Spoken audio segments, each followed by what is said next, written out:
কোনো কথা না বলে আজ আমি না কাজ করে দেখি বই নিচ্ছে আজ এখনই আমি লিখে দেখিয়ে দেবো। সেই জন্যই তো দাদার দোকান থেকে কাগজ এই পেন নুতিয়ে নুতিয়ে নিয়ে এইটি। আরে মুখে বল তোমরা, মুখে বল, নইলে কি যে লিখছিস আমি কিছু বুঝতেই পারছি না। বলবো গো দাদু, বলবো, আগে লেখাটা শেষ হোক। তুই এখনো লিখিসনি? লিখছি গো, লিখছি, কিন্তু ঠিক মতো লেখা আসছে না। আরে তুই একবার বই দেখবি, তার আবার কথা। ও দাদু, তুমি আমার মুখে ছুঁড়ে দিলে এক মুঠো ব্যথা, আর মেরে দিলে একেবারে চুপ কর খেপা, তোর দ্বারাই কিচ্ছু হবে না, বুঝেছিস? এই তোর দ্বারাই কিচ্ছু হবে না। কপাল কপাল সবই আমার ভাগ্য। এই শোন, তোর মতো যদি আমার বয়স হতো তাহলে আমি দেখিয়ে দিতাম ওই কেমন করে বই লিখতে হয়। ও আবার বই লিখবে, তার আবার কথা। আরে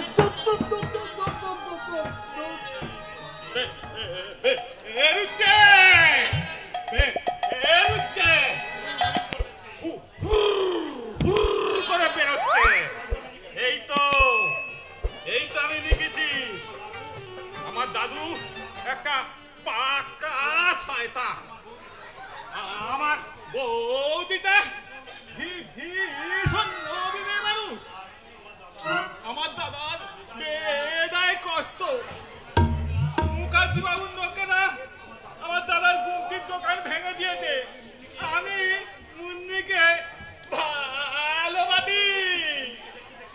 মুন্নিকে দেখতে দেখতে আমার একটা বই লেখা শেষ হয়ে যাবে। সে বইটা আমি মুদিখানা দোকানে বিক্রি করে দেবো। সেই মুন্নি সেই টাকা দিয়ে একটা মুরগি কিনবে। সেই মুরগি ডিম পাড়বে, টোপাটাপ টোপাটাপ টোপাটাপ টোপাটাপ। সেই ডিম দিয়ে আমি ডিম বিক্রি করে মুন্নির জন্য একটা শাড়ি আর গয়না কিনে দেব।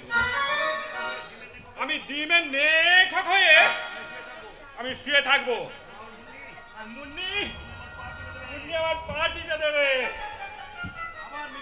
আবার লিখছি সেই একই কথা।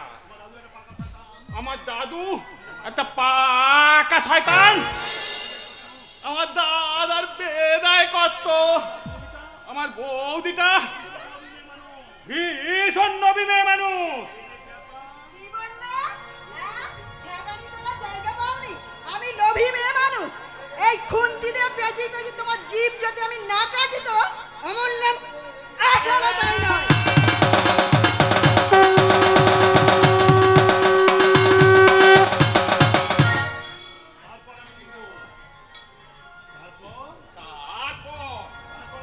তারপর আমি লিখবো আমার বৌদির নাম আশা। পাড়ার লোকেরা বলে বউটা দেখতে ভীষণ হাসা। আমার দাদা বলে, কি বলে তোমার দাদা? আশা লতার মনটা যেন বাবুই পাখির বাসা। বাসা, বাবুই পাখির বাসা।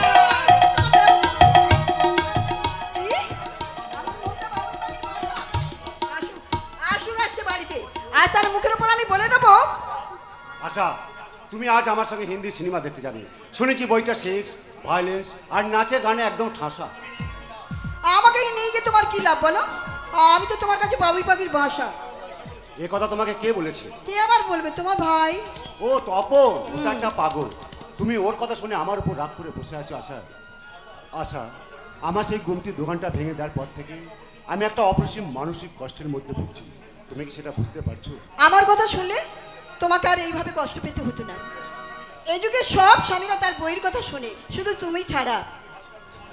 আমি ভাস্করদার চেয়ে অনেক বেশি এগিয়ে যাব, একদম ঠিক বলছি। আর অনেক কথা বলা আমার বাকি আছে। এদেশে শিক্ষা ব্যবস্থা যখন আমাকে ভালো থাকার প্রতিশ্রুতি দিতে পারলো না, তখন তোমাকে আমার সঙ্গে যেতে আজ হিন্দি সিনেমা দেখতে। কিন্তু সিনেমা দেখতে না গিয়ে তোরা যদি দুজন ওই ভাস্করের বাড়িতে যেতে পারতিস স্বপন। দাদু না রে স্বপন না, ভাস্কর একেবারেই সুখী নয়। সুখী নয়?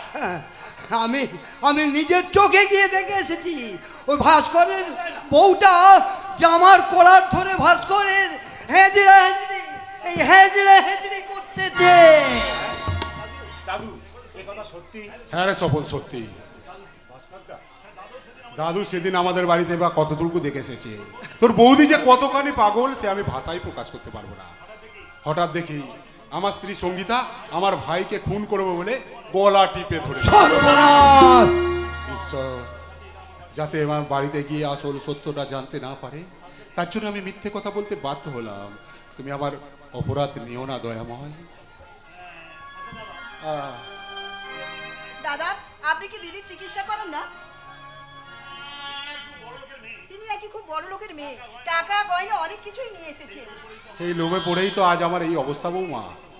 ছি ছি ছি ছি ছি, বলি শুধু কি তাই? দুজনের বয়সের কত তফাৎ। এই বলছে তুমি, আবার এই বলছে আপনি। আপনি এক কাজ করুন দাদু, এই 500 টাকাটা রেখে দিন। 500 টাকা? হ্যাঁ, মিষ্টি খাবেন।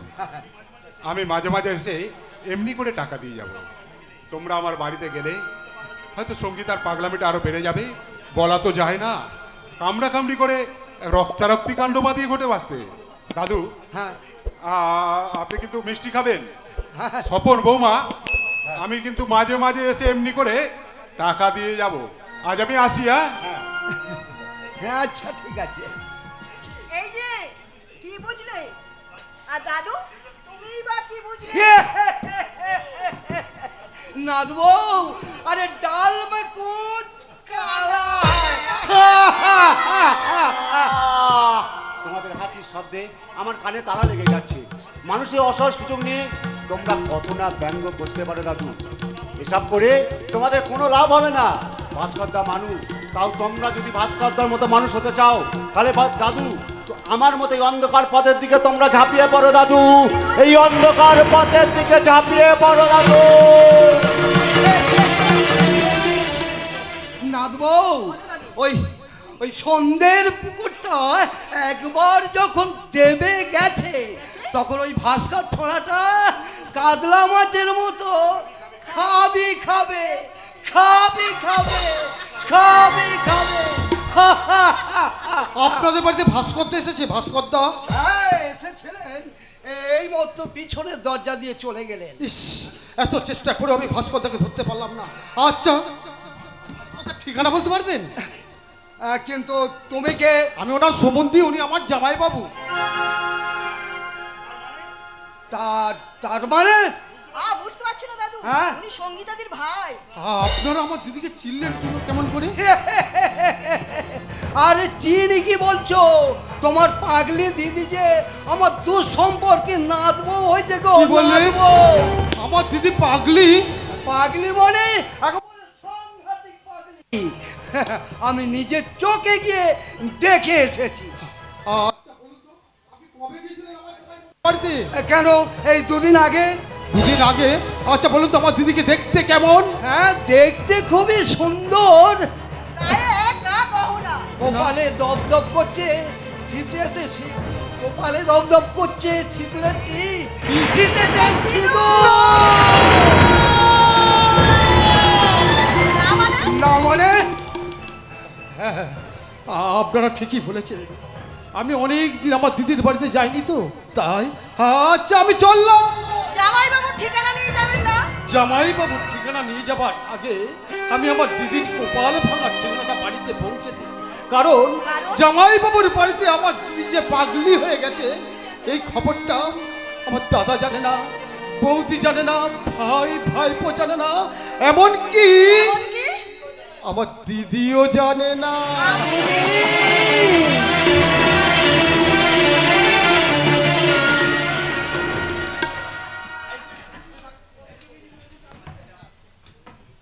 না না, আমি তোমার কোনো কথাই বিশ্বাস করি না। কি বলছো পরান্দা? তুই পাগল হয়ে গেছো? না, এই পাড়ার লোকে তোমাকে মিথ্যে কথা বলে। না, মিথ্যে কথা নয়। যে মহিলা এখন জামাইবাবুর বাড়িতে বউ হয়ে আছেন তারও নাম সঙ্গীতা। তুমি বলে নামও সঙ্গীতা? আশ্চর্য তো। আপনি ঠিকই বলেছেন। ব্যাপারটার মধ্যে এমন একটা রহস্য লুকিয়ে আছে যেটা তুমিও ধরতে পারছো না আর আমিও ধরতে পারছি না। সঠিক ব্যাপারটা কি সেটা জামাইবাবুর বাড়িতে গিয়ে তোমাকে জানতে হবে। তুমি কালই সকালে গিয়ে জামাইবাবুর বাড়িতে যাবে। সে তো যাবই পুরান্দা, সে তো যাবই। আমি বেশ কয়েকদিন বন্ধুর বাড়িতে ছিলাম, তাই এবারের অনেক খবর আমার জানা হয়নি। তুমি কি বলতে পারবে ওই ব্যভিচার লেখক সাগর রায়ের সঙ্গে আমার দিদির সম্পর্ক কোথায় গিয়ে ঠেকেছে? দূর। তাছাড়া আমি তো এবারই চাকর, আমার আর ক্ষমতা কতটুকু? তাহলে তুমিও শুনে রাখো পুরান্দা, আমি আমার শেষ ক্ষমতা প্রয়োগ করে দাদাকে ব্যভিচারের পথ থেকে ফিরিয়ে আনবো, দিদিকে ফিরিয়ে আনবো সর্বনাশা অন্ধকার থেকে। আর সুমিতের হাত থেকে মদের বোতল কিনে নিয়ে আবার আমি তার হাতে বই তুলে দেবো। তুমি শুধু দাদার মতো এই ভাইয়ের পাশে দাঁড়িয়ে আমাকে একটু সাহায্য করো। বাবু পুরান্দা, বাকি কথা আমি পরে শুনবো। আগে আমাকে জেনে আসতে হবে আমার হতভাগিনী দিদির স্বামীর ঘরে যে মহিলা বউ হয়ে আছেন, শীতেতে সিঁদুর পরে ভয়ঙ্কর রহস্যের নায়িকা হয়ে বসে আছেন, তার সঙ্গে জামাইবাবুর আসল সম্পর্ক কি?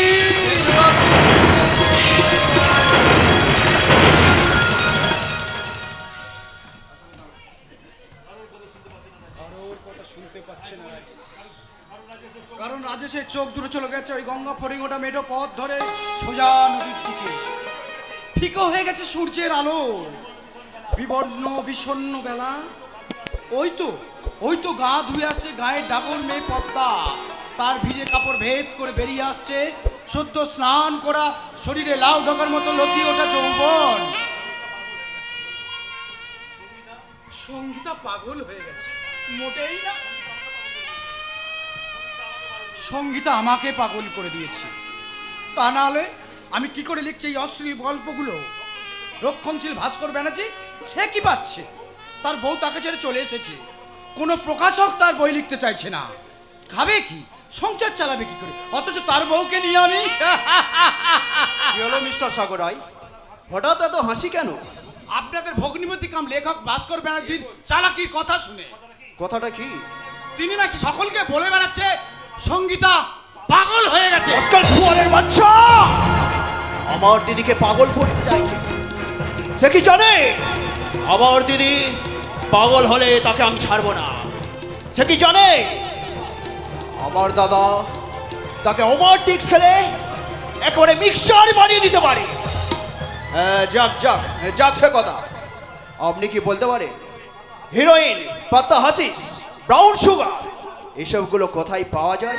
পুলিশকে জিজ্ঞাসা করো, ওরাই বলে দেবে। পুলিশ বলে দেবে? হ্যাঁ সিও, কারণ ওরাই তো জানে এইসব মালগুলো কোথায় পাওয়া যায়। আচ্ছা আপনি ওইসব খাবেন কেন? মদের নেশায় আমার ভেতরেরটা আমিটাকে একটু বোধ করতে পারছি না।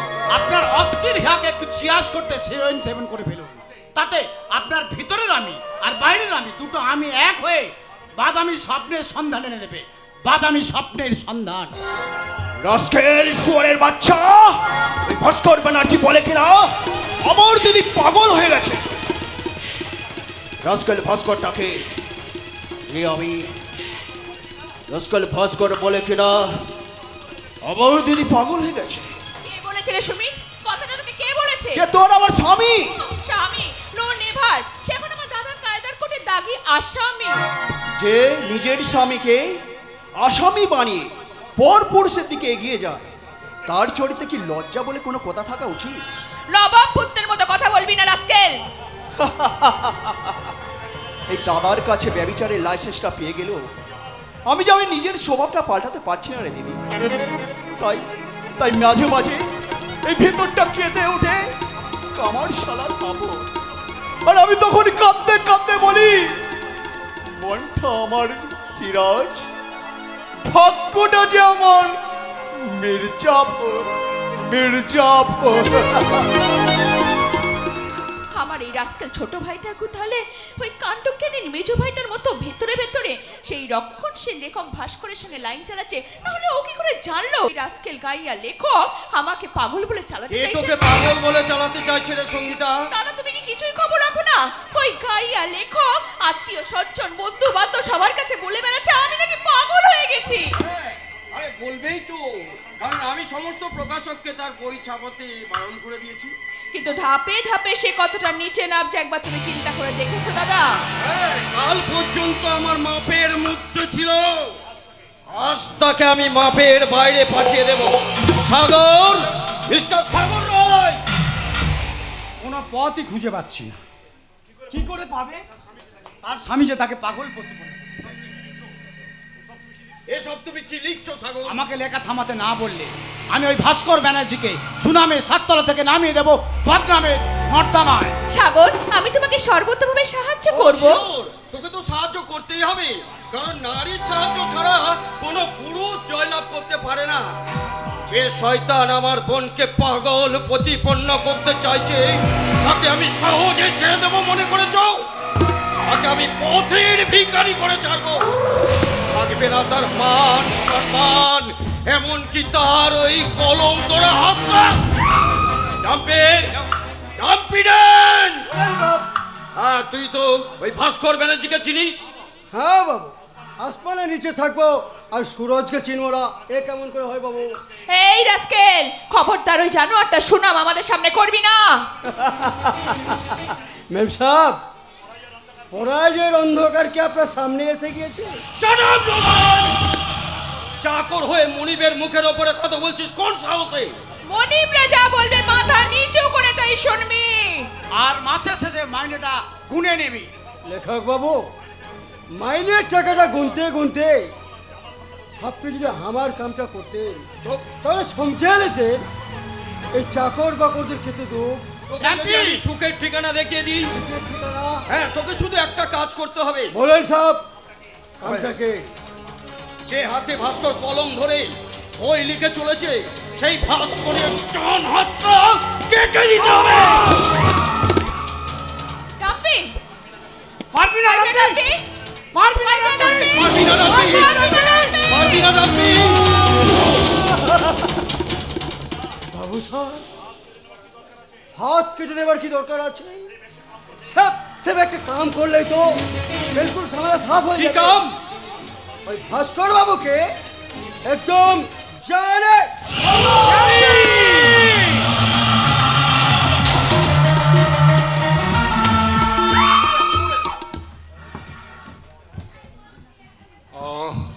আবার গঙ্গা আসবে, আবার আবার যন্ত্রণা বাড়বে। গঙ্গাকে নিয়ে আমি এখন কি করি? ওর তো কোনো দোষ নেই, সব আমার। আমি কি করতে চেয়েছিলাম আর কি পেলাম? কি চেয়েছি কি যে পেলাম, কি চেয়েছি কি যে পেলাম। সাধের প্রদীপ জ্বালতে গিয়ে নিজেই আমি পুড়ে গেলাম। কি চেয়েছি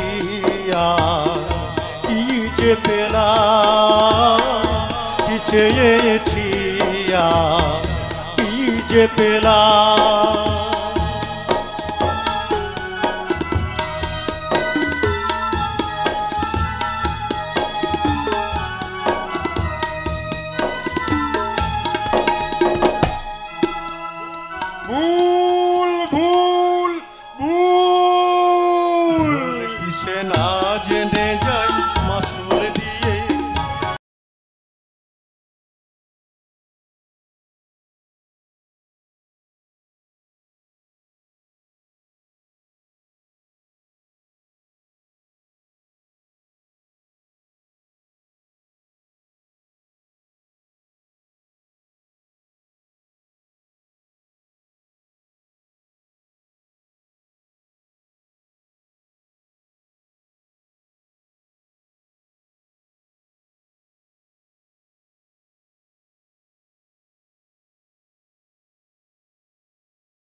কি যে পেলাম কি চেয়েছি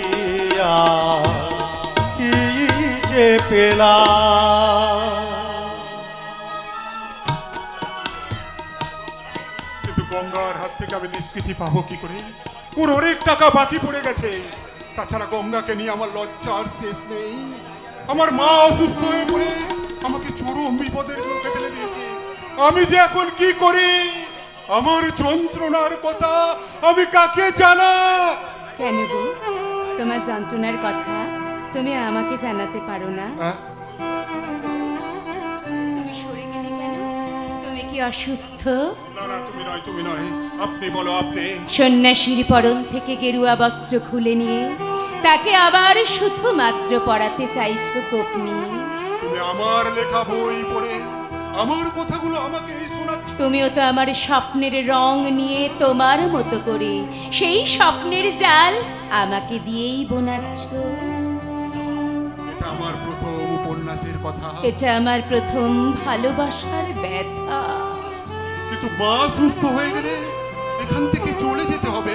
আমার চলে যাওয়ার পথে তোমার শিক্ষার কাঁটা মুঠো মুঠো করে ছড়িয়ে দিয়েছো কবে?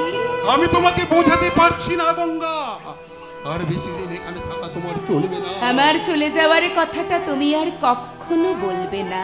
কি সর্বনাশ! একটা গণিতা আমার অসহায়তার সুযোগ নিয়ে আমার চরিত্রের ওপর যাতার মতো চেপে বসে থাকতে চাইছে।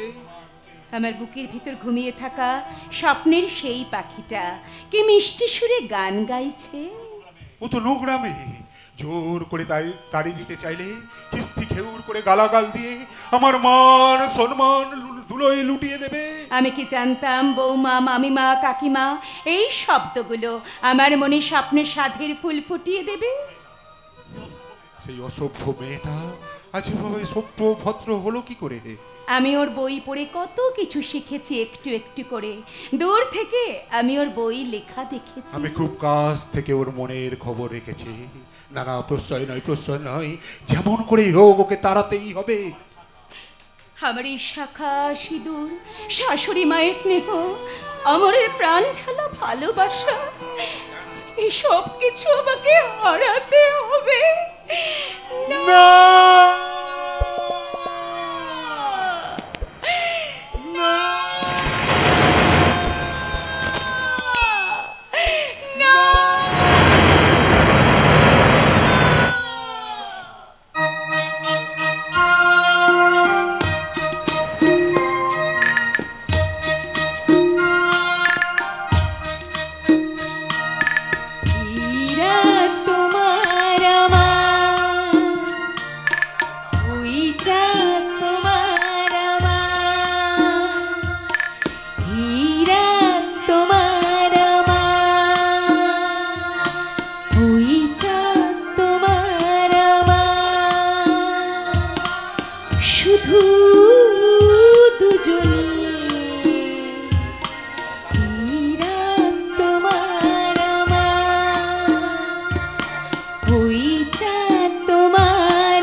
তুমি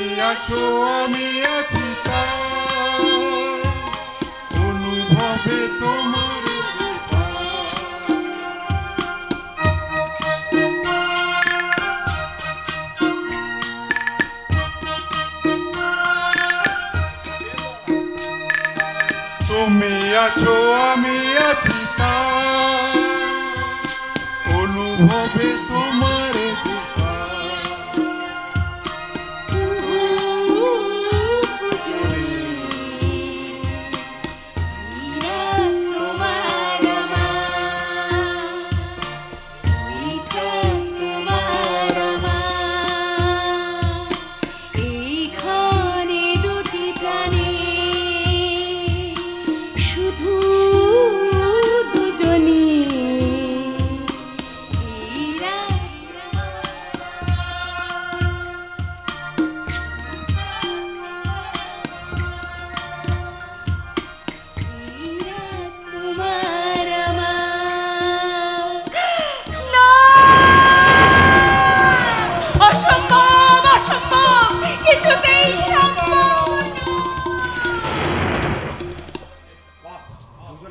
কথা। কি ব্যাপার বলো তো ভাস্করদা? স্বপন, আয় স্বপন আয়।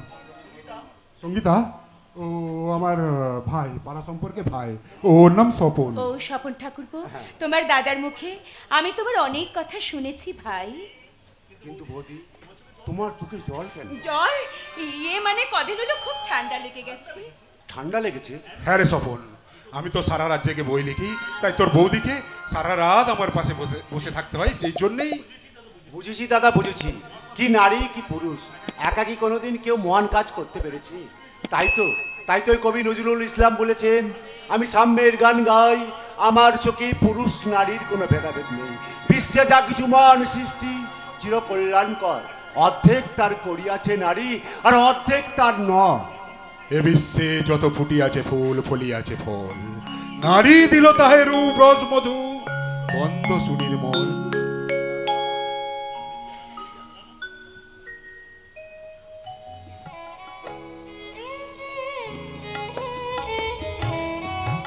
তাজমহলের পাথর দেখেছ, দেখিয়াছ তার প্রাণ, অন্তরে তার মমতাজ নারী, বাহিরেতে শাহজাহান। তুমি না না না তুমি না না।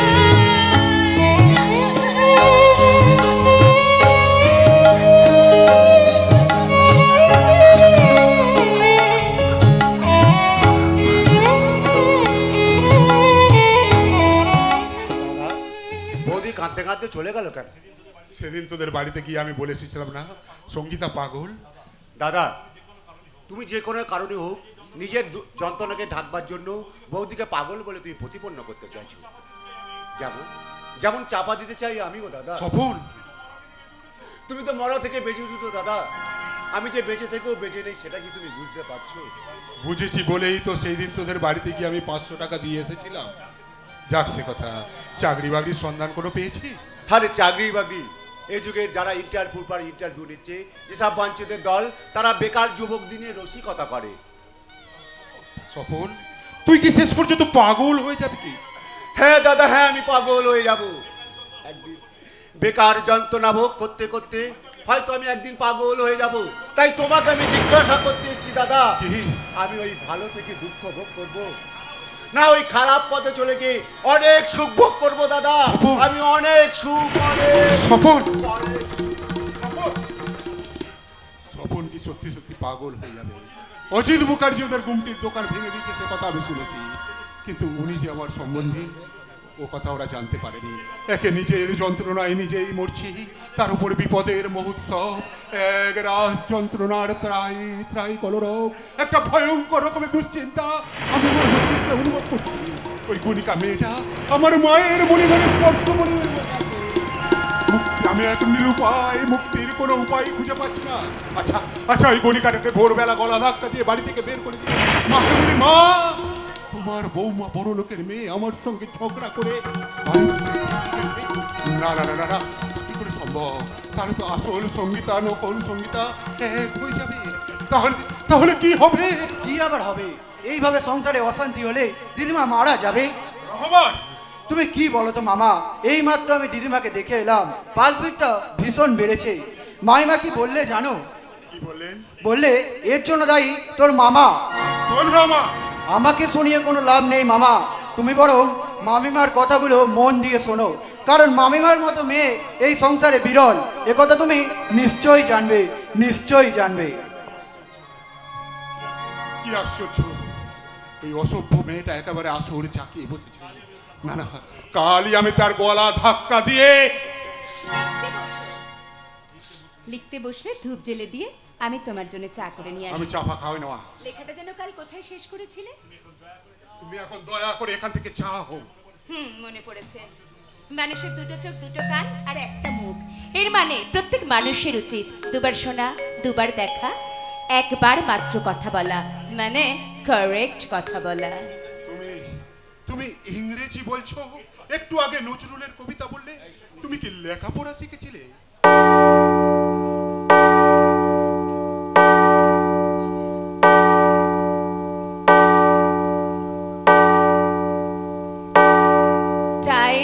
tight. Wait for none. সময় এবং স্রোত কারোর জন্য দাঁড়ায় না। ঠিক আছে, আমি লিখতে বসছি। ঠিক কথা বলার ভয়ে মানুষ আজকাল কথা না বলে একটু একটু করে বোবা হয়ে যাচ্ছে। মানে মানসিক বোবা, তাই প্রতিবাদও বোবা। সেই জন্যেই তো তারাশঙ্কর বন্দ্যোপাধ্যায়ের চণ্ডী মণ্ডপের পঞ্চায়েতের কন্দল, মানিক বন্দ্যোপাধ্যায়ের পদ্মা নদী মাঝির মুখে মিথ্যে রাজনীতির স্লোগান, রমাপদ চৌধুরীর বোন পলাশের পদাবলীর পালা কীর্তনে আধুনিক শিল্পীরা গাইছে আমি কলকাতার রসগোল্লা অথবা জুম্মা চুম্মা দে দে। লজ্জা লজ্জা লজ্জা, এ আমার ভারতবর্ষের স্বাধীনতার লজ্জা। আমি আর সহ্য করতে পারছি না, তাই তো চিৎকার করে বলতে ইচ্ছে করছে ঈশ্বর। আগুনের পরশমণি ছোঁয়াও প্রাণে, এ জীবন পূর্ণ করো, এ জীবন পূর্ণ করো, এ জীবন পূর্ণ করো, এ জীবন পূর্ণ করো দহন দানে। আগুনে পরশমণি ছোঁয়াও প্রাণে।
এটার দিকে অপলক চেয়ে চোখে কি দেখছো ঋষি?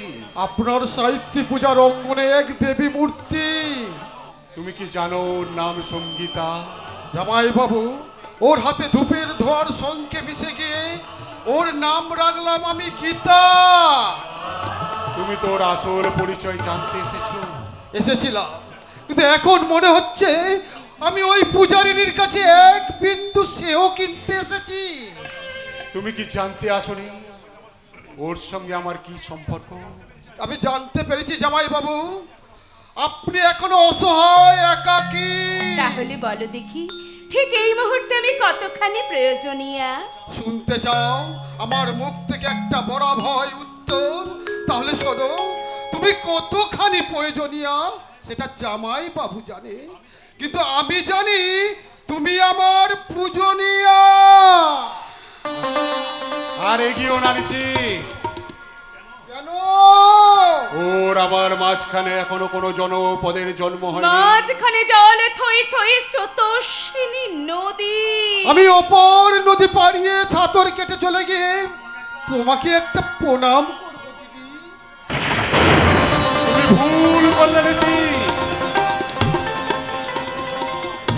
আসল পরিচয় ওই পারাঙ্গনা। আপনি ভুল করলেন জামাই বাবু, মেয়েটি পারাঙ্গনা নয়, মেয়েটি বড়াঙ্গনা। তাই দেবাঙ্গনার মতো আমি আমার দিদির মুখ থেকে বড় ভাই একটা বাণী শুনতে চাই।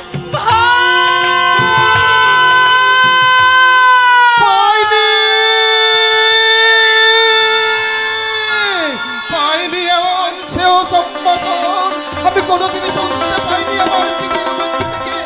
আমাকে সে কোনোদিনই ভাই বলে ডাকেনি। তার সারা স্মৃতি জুড়ে এমন পবিত্র সিঁদুরের রেখা সে কোনোদিনও আঁকেনি। তাই আজ থেকে আমি তোমার ভাই। তাহলে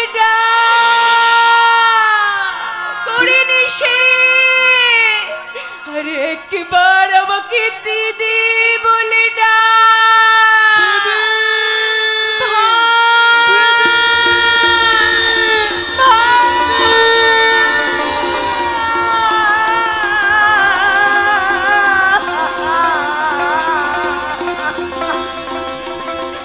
কিন্তু রে ভাই, তুই কি জানিস তোর এই দিদি সত্যি গণিকা, সত্যি বারাঙ্গনা? কে বলে তোমারে বারাঙ্গনা? কে দেয় থুতু ও গায়ে? হয়তো তোমার স্তন্য দিয়া আছে সীতা সমসতী মায়ে। নাই হলো সতী তবু তোমরা মাতা ভগিনীর জাতি। তোমাদের ছেলে আমাদেরই মতো, তারা আমাদেরই জাতি।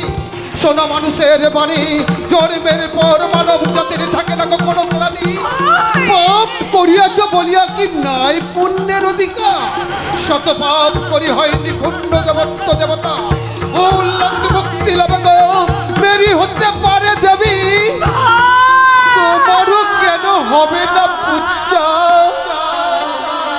মায়ের ছবি ওদের চোখেও আছে নোয়াকার। মায়ের ছবি ওদের চোখেও আছে স্বপ্ন আকার। অভাগিনী নারী পশারিনী আজ, অভাগিনী নারী পশারিনী আজ নীরবে সইছে ব্যথা, নীরবে সইছে ব্যথা। ওরা মা, ওরা মা, ওরা ভগিনী, ওরা ভগিনী নয় যে ওরা পতিতা, পতিতা, পতিতা। দেবী সর্বভূতেষু শক্তি রূপেণ সংস্থিতা নমস্তস্যৈ নমস্তস্যৈ নমস্তস্যৈ নমো নমঃ। ইয়া দেবী সর্বভূতেষু মাতৃরূপেণ সংস্থিতা নমস্তস্যৈ নমস্তস্যৈ নমস্তস্যৈ নমো নমঃ।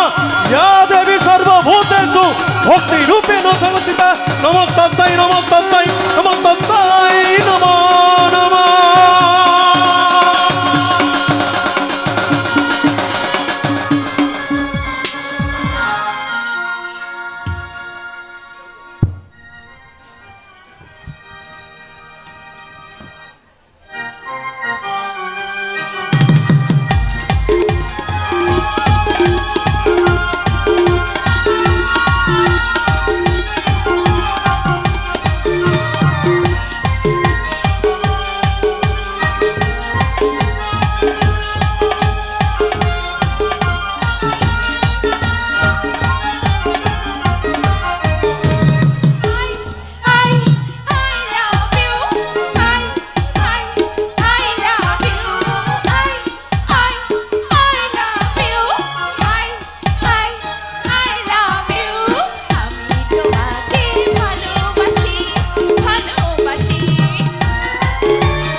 মদ খেতে তারা মদ খাবে, তারপর শরীর বার করে ক্যাবারে নাচ দেখাবে।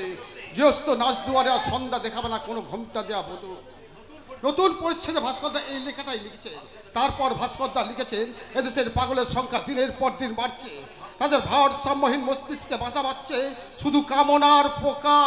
তাই কাম তপ্ত বোকা মানুষেরা শুভ চিন্তা না করে ঢুকে পড়েছে আদিম প্রকৃতির অন্ধকারে।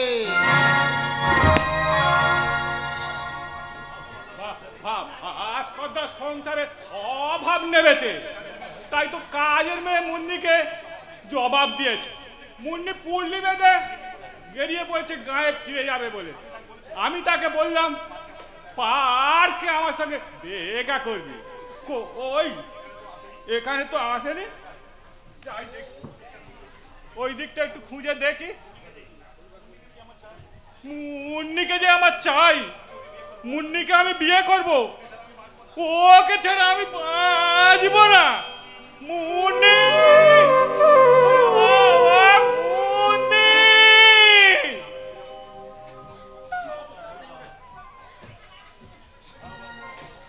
খাবার পড়াবার দরাবার ঠিক ঠিকানা যাদের নেই তারা বিয়ে করে, তাদের একাধিক সন্তান হয়, জন্ম নিয়ন্ত্রণের ধার ধারে না।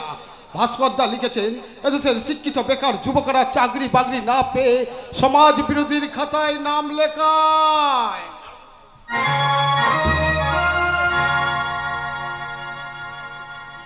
কি বললেন আপনি? সমাজ বিরোধী হবে? হ্যাঁ হ্যাঁ, সমাজ বিরোধী হবো। কে সমাজ বিরোধী নয়? মাস্টাররা ভালো করে ছাত্র পড়ায় না, ডাক্তার 1 ঘন্টায় 50টা রুগী দেখে, ইঞ্জিনিয়ার কনস্ট্রাকশনরা কনস্ট্রাকশন তৈরি করে, তা তো হুড়মুড় করে ভেঙে পড়ে যায়। বাবুজি, তাই আমি ঠিক করেছি, এই সমাজ বিরোধী সমাজ ব্যবস্থায় বাঁচতে হলে আমাকে নিজেকে আগে সমাজ বিরোধী হতে হবে। এই বাবুজি, এই ও বাত আপনি বলবেন না, এ বাত বহুত খারাপ আছে।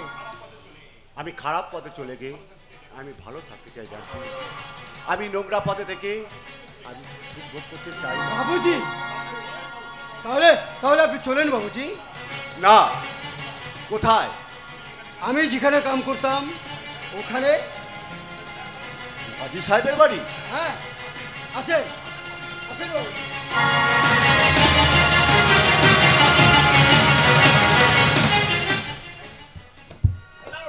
অবশেষে জামাইবাবু লিখেছেন, হিংসা প্রতিহিংসা ও নিরহিংসা মানুষকে অন্ধ করে দেয়, তাই শেষ পর্যন্ত অন্ধ হয়ে এখানে ওখানে ভিক্ষে করতে হয়।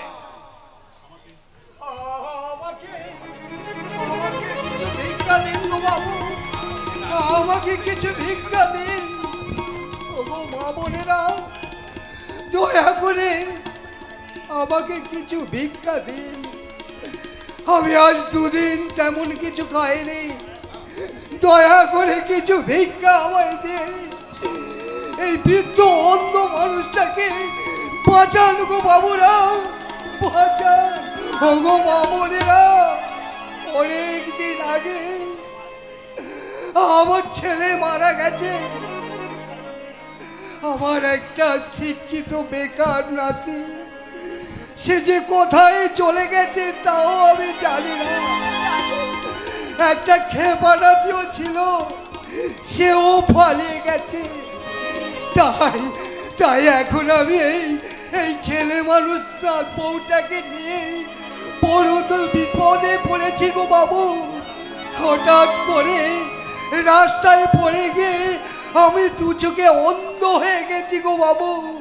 কিছু ভিক্ষা দিন গো মায়েরা, ও গো বাবুরা, কিছু ভিক্ষা আমাকে দিন, কিছু ভিক্ষা দিয়ে এই পুরো অন্ধটাকে সাহায্য করুন গো বাবুরা, সাহায্য করুন। বৃদ্ধ অন্ধের আকুল আহ্বানের সাহায্যের হাত নিয়ে কেউ এগিয়ে আসে না, কিন্তু সুন্দরী যুবতী বউটার দিকে লালসার দৃষ্টি নিয়ে এগিয়ে আসে বড় ঘরের বড় মাপের সমাজ বিরোধীরা। হ্যাঁ, তুমি এখানে একটু বসো তো। আমি ওই ভদ্রলোকের কাছ থেকে কিছু সাহায্য চিনি আসি। বসো। হ্যাঁ, তাই যাও না গো, তাই যাও, তাই যাও।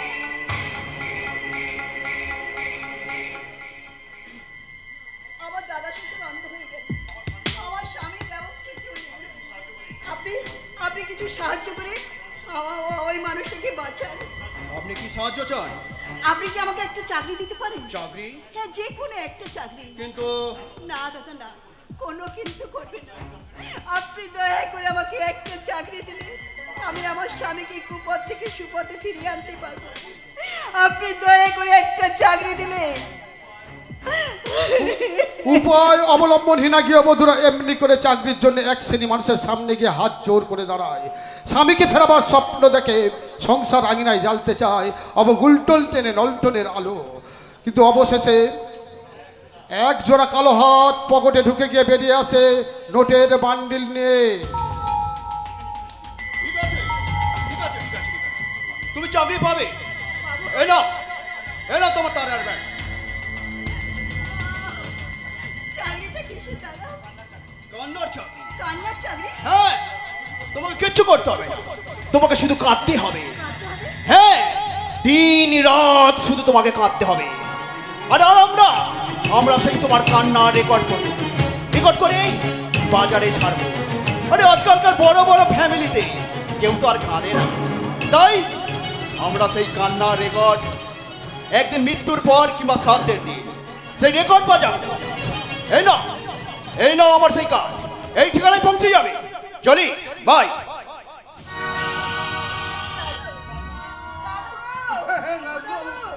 আমি চাকরি পেয়ে গেছি দাদা, আমি চাকরি পেয়ে গেছি।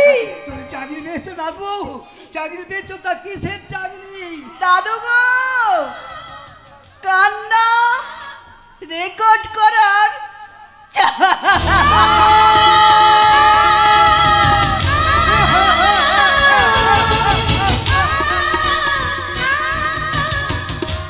জামাইবাবু লিখেছেন, এমনি করে চাকরির লোভ দেখে অ্যাডভান্স দিয়ে যৌবনটাকে ঠুকরে ঠুকরে খেয়ে মেয়েগুলোকে চালান করে দেয় এক বড় মাপের সমাজ বিরোধীরা।